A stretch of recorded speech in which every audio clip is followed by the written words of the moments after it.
ಯಾರಿಗೆಲ್ಲ ಗರ್ಭಕೋಶ ತೆಗ್ದಿ ಆಪರೇಷನ್ ಆಗಿದೆಯೋ, ಗರ್ಭಕೋಶ ಆಪರೇಷನ್ ಆಗಿದೆಯೋ ಎಲ್ಲರಿಗೂ ಕೂಡ ಮೂಳೆ ಟೊಳ್ಳು ಆಗೇ ಆಗುತ್ತೆ. ಬಿಕಾಸ್ ಆಫ್ ಹಾರ್ಮೋನ್ ಡಿಫಿಷಿಯನ್ಸಿ ಆಗೇ ಆಗುತ್ತೆ. ಸೊ ಅದಕ್ಕೆ ಮೂಳೆ ಟೊಳ್ಳಾಯ್ತು ಅಂದ್ರೆ ಬರ್ತಕ್ಕಂಥದ್ದು ಬಂದು ಒಂದ ಮಂಡಿ ನೋವು, ಇಲ್ಲ ಸೊಂಟ ನೋವು, ಇಲ್ಲ ಅಂತಂದ್ರೆ ಯಾವ್ದಾದ್ರು ಬೋನ್ ಪೇನ್. ಇವತ್ತು ಬಂದಿಲ್ಲ ಅಂದ್ರೆ ನಾಳೆ ಆದ್ರೂ ಬಂದೇ ಬರುತ್ತೆ. ನಿಮ್ಗೆ ಆತರ ಆಗ್ಬಾರ್ದು ಅಂತಂದ್ರೆ ಫ್ಯೂಚರ್ ಅಲ್ಲಿ ಬರಬಾರ್ದು ಅಂದ್ರೆ ಅದನ್ನ ಪ್ರಿವೆಂಟ್ ಮಾಡೋದಕ್ಕೆ ಆಗಿಲ್ಲ ಅಂತಂದ್ರೆ that is very good. Future ಅಲ್ಲಿ ಬರಬಾರ್ದು ಅಂತಂದ್ರೆ ಅಯೋಡಿನ್ ಸಪ್ಲಿಮೆಂಟ್ ತಗೋಬೇಕು. ಅದು ಅಯೋಡಿನ್ ಬಂದು ಹಾರ್ಮೋನ್ ನ ಸಪ್ಲಿಮೆಂಟ್ ಎಲ್ಲಾನು ಕರೆಕ್ಷನ್ ಮಾಡುತ್ತೆ. ಅಯೋಡಿನ್ ಸಪ್ಲಿಮೆಂಟ್ ಡೈಲಿ ಒಂದು 10 ಡ್ರಾಪ್ಸ್ ಅಯೋಡಿನ್ ಎಲ್ಲ ಕಡೆ ಸಿಗುತ್ತೆ. ಅದು ಡೈಲಿ 10 ಡ್ರಾಪ್ಸ್ ತಗೋಬೇಕು. ಅಟ್ಲೀಸ್ಟ್ ಒಂದು 1 to 2 years ತಗೊಳ್ಳೋದು. ಎವ್ರಿ ಡೇ 10 ಡ್ರಾಪ್ಸ್ ಅಂತ ತಗೊಳ್ತಾ ಒಂದ್ಸರಿ ತಗೊಂಡ್ರೆ 3 months ಬರುತ್ತೆ. ಅದನ್ನ ಎವ್ರಿ ಡೇ ತಗೊಳ್ತಾ ಹೋಗಿ. ಎಲ್ಲ ಕಡೆ ಸಿಗುತ್ತೆ. ಮತ್ತೆ ಇನ್ನೊಂದು ವೆರಿ ಇಂಪಾರ್ಟೆಂಟ್ ಬಂದು ಕೊಬ್ಬರಿ ಎಣ್ಣೆ ಖಾಲಿ ಹೊಟ್ಟೆ ಕುಡಿಯೋದು 2 ಚಮಚ. ಕೊಬ್ಬರಿ ಎಣ್ಣೆ ಇಲ್ಲ ಅಂದ್ರೆ ತುಪ್ಪ ಎನಿ ಸ್ಯಾಚುರೇಟೆಡ್ ಫ್ಯಾಟ್. ಯಾಕಂದ್ರೆ ಇದು ಸ್ಯಾಚುರೇಟೆಡ್ ಫ್ಯಾಟ್ ಬಂದು ಇದು ಬಂದು ಕೊಲೆಸ್ಟ್ರಾಲ್, ಹೆಲ್ತಿ ಕೊಲೆಸ್ಟ್ರಾಲ್. ಈ ಹೆಲ್ತಿ ಕೊಲೆಸ್ಟ್ರಾಲ್ ಬಂದು ನಿಮ್ಮ ಬಾಡಿಲಿ ಇರ್ತಕ್ಕಂಥ ಹಾರ್ಮೋನ್ಸ್ ಪ್ರೊಡಕ್ಷನ್ ಕರೆಕ್ಟ್ ಆಗಿಡುತ್ತೆ.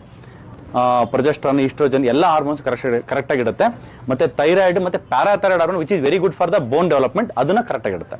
ಇದನ್ನ ನಾವು ಮಾಡಿಲ್ಲ ಅಂತಂದ್ರೆ ಆಗ ಬೋನ್ ತುಂಬಾ ಟೊಳ್ಳಾಗಿ ಪೇನ್ ಜಾಸ್ತಿ ಆಗಿರುತ್ತೆ. ನಿಮಗೆ ಮಂಡಿ ಸೊಂಟ ಜಾಸ್ತಿ ಆಗಿರುವಾಗ ಇದನ್ನ ಫುಲ್ ಕರೆಕ್ಷನ್ ಮಾಡೋಕೆ ಸ್ವಲ್ಪ ಟೈಮ್ ಹಿಡಿಯುತ್ತೆ.